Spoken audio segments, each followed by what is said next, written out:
ano mo. Tapos mo. Diyan ka na, nagtatay ka.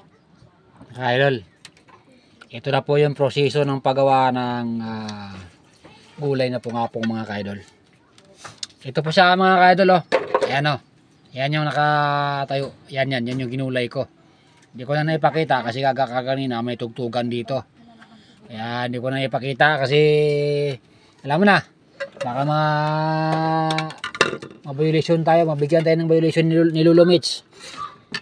Alam mo na. Kain po tayo mga kaidol. Tanghali na.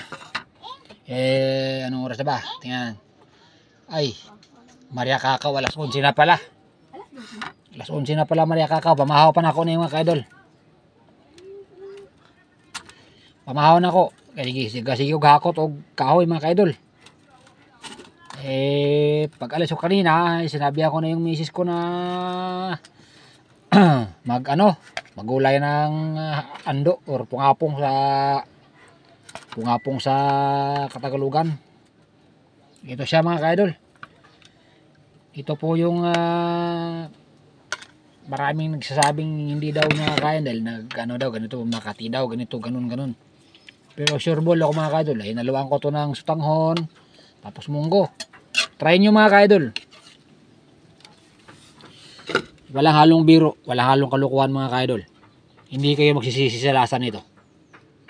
Ayan siya mga kaidol, oh. Wala, klarong-klaro yan mga kaidol, oh. Hindi po yan gabi mga kaidol.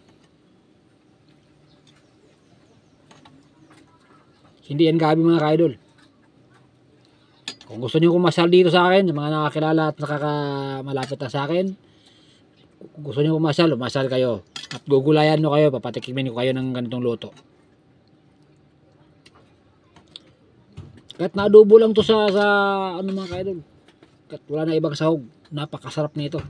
Adobo lang. Sulit na lasan to mga kaidol. Hindi ka magsisisi. Yan talagang sulit talaga siya. Napakasarap po mga kaidol. Kain po mga kaidol. Ito na muna at ako po kakain na muna.